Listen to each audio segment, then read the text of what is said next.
2 Chronicles, chapter 22. And the inhabitants of Jerusalem made Ahaziah, his youngest son, king in his place, for the band of men that came with the Arabians to the camp had killed all the older sons. So Ahaziah, the son of Jehoram, king of Judah, reigned. Ahaziah was 22 years old when he began to reign, and he reigned 1 year in Jerusalem. His mother's name was Athaliah, the granddaughter of Omri. He also walked in the ways of the house of Ahab, for his mother was his counselor in doing wickedly. He did what was evil in the sight of the Lord, as the house of Ahab had done. For after the death of his father, they were his counselors to his undoing. He even followed their counsel and went with Jehoram the son of Ahab, king of Israel, to make war against Hazael, king of Syria, at Ramoth-Gilead. And the Syrians wounded Joram, and he returned to be healed in Jezreel of the wounds that he had received at Ramah, when he fought against Hazael, king of Syria. And Ahaziah, the son of Jehoram, king of Judah, went down to see Joram, the son of Ahab, in Jezreel, because he was wounded. But it was ordained by God that the downfall of Ahaziah should come about through his going to visit Joram. For when he came there, he went out with Jehoram to meet Jehu the son of Nimshi, whom the Lord had anointed to destroy the house of Ahab. And when Jehu was executing judgment on the house of Ahab, he met the princes of Judah and the sons of Ahaziah's brothers who attended Ahaziah, and he killed them. He searched for Ahaziah, and he was captured while hiding in Samaria. And he was brought down to Jehu and put to death. They buried him, for they said, "He is the grandson of Jehoshaphat, who sought the Lord with all his heart." And the house of Ahaziah had no one able to rule the kingdom. Now when Athaliah, the mother of Ahaziah, saw that her son was dead, she arose and destroyed all the royal family of the house of Judah. But Jehoshabeath, the daughter of the king, took Joash, the son of Ahaziah, and stole him away from among the king's sons who were about to be put to death, and she put him and his nurse in a bedroom. Thus Jehoshabeath, the daughter of King Jehoram, and wife of Jehoiada the priest, because she was a sister of Ahaziah, hid him from Athaliah, so that she did not put him to death. And he remained with them 6 years, hidden in the house of God, while Athaliah reigned over the land. Chapter 23. In the 7th year, Jehoiada showed his strength. He made a covenant with the commanders of units of 100, Azariah, son of Jeroham, Ishmael, son of Jehohanan, Azariah, son of Obed, Maaseiah, son of Adiah, and Elishaphat, son of Zikri. They went throughout Judah and gathered the Levites and the heads of Israelite families from all the towns. When they came to Jerusalem, the whole assembly made a covenant with the king at the temple of God. Jehoiada said to them, "The king's son shall reign, as the Lord promised concerning the descendants of David. Now this is what you are to do. 1/3 of you priests and Levites who are going on duty on the Sabbath are to keep watch at the doors. 1/3 of you at the royal palace, and 1/3 at the foundation gate. And all the others are to be in the courtyards of the temple of the Lord. No one is to enter the temple of the Lord, except the priests and Levites on duty. They may enter because they are consecrated, but all the others are to observe the Lord's command not to enter. The Levites are to station themselves around the king, each with weapon in hand. Anyone who enters the temple is to be put to death. Stay close to the king wherever he goes." The Levites and all the men of Judah did just as Jehoiada the priest ordered. Each one took his men, those who were going on duty on the Sabbath and those who were going off duty, for Jehoiada the priest had not released any of the divisions. Then he gave the commanders of units of 100 the spears and large and small shields that had belonged to King David and that were in the temple of God.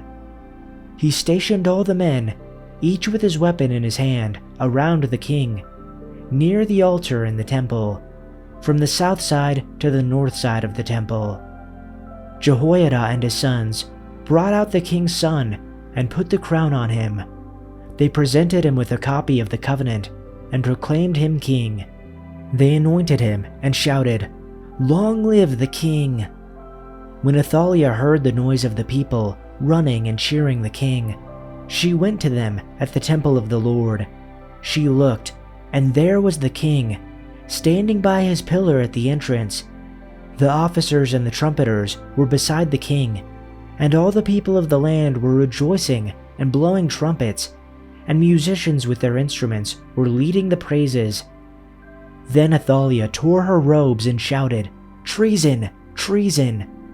And Jehoiada the priest brought out the captains of hundreds who were appointed over the army, and said to them, "Bring her out between the ranks, and whoever follows her is to be put to death with the sword." For the priest said, "You shall not put her to death in the house of the Lord." So they seized her, and when she arrived at the entrance of the horse gate of the king's house, they put her to death there.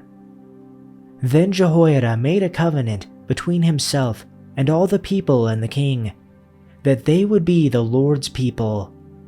And all the people went to the house of Baal and tore it down, and they broke in pieces his altars and his images, and killed Matan, the priest of Baal, before the altars.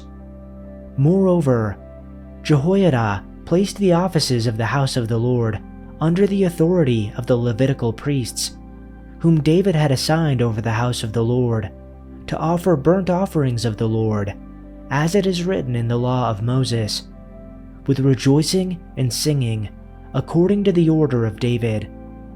He stationed the gatekeepers of the house of the Lord, so that no one would enter who was in any way unclean. He took the captains of hundreds, the nobles, the rulers of the people, and all the people of the land, and brought the king down from the house of the Lord, and went through the upper gate to the king's house. And they seated the king upon the royal throne. So all of the people of the land rejoiced, and the city was at rest, for they had put Athaliah to death with the sword. Chapter 24. Joash was 7 years old when he became king, and he reigned for 40 years in Jerusalem, and his mother's name was Zibiah from Beersheba. Joash did what was right in the sight of the Lord all the days of Jehoiada the priest. Jehoiada took 2 wives for him, and he fathered sons and daughters. Now it came about after this, Joash decided to restore the house of the Lord. He gathered the priests and Levites and said to them, "Go out to the cities of Judah and collect money from all Israel to repair the house of your God annually, and you shall do the work quickly." But the Levites did not act quickly. So the king summoned Jehoiada, the chief priest, and said to him, "Why have you not required the Levites to bring in from Judah and from Jerusalem the contribution of Moses, the servant of the Lord, and the congregation of Israel for the tent of the testimony?" For the sons of the wicked Athaliah had broken into the house of God, and even used the holy things of the house of the Lord for the Baals. So the king commanded, and they made a chest and set it outside by the gate of the house of the Lord. And they made a proclamation in Judah and Jerusalem to bring to the Lord the contribution commanded by Moses, the servant of God, on Israel in the wilderness. All the officers and all the people rejoiced, and they brought in their contribution and dropped it into the chest until they had finished. It happened that whenever the chest was brought to the king's officer by the Levites, and they saw that the money was substantial, the king's scribe and the chief priest's officer would come and empty the chest and pick it up and return it to its place. They did this daily and collected a large amount of money. The king and Jehoiada gave it to those who did the work of the service of the house of the Lord, and they hired masons and carpenters to restore the house of the Lord, and also workers in iron and bronze to repair the house of the Lord. So the workmen labored, and the repair work progressed in their hands, and they restored the house of God according to its specifications and strengthened it. When they had finished, they brought the rest of the money before the king and Jehoiada, and it was made into utensils for the house of the Lord, utensils for the service and the burnt offerings, and pans and utensils of gold and silver. And they offered burnt offerings in the house of the Lord continually, all the days of Jehoiada. Now Jehoiada reached a good old age, and he died. He was 130 years old at his death, and they buried him in the city of David with the kings, because he had done well in Israel, and for God and his house. But after the death of Jehoiada, the officials of Judah came and bowed down to the king, and the king listened to them. And they abandoned the house of the Lord, the God of their fathers, and served the Asherim and the idols. So wrath came upon Judah and Jerusalem for this guilt of theirs. Yet he sent prophets to them to bring them back to the Lord, and they testified against them, but they would not listen.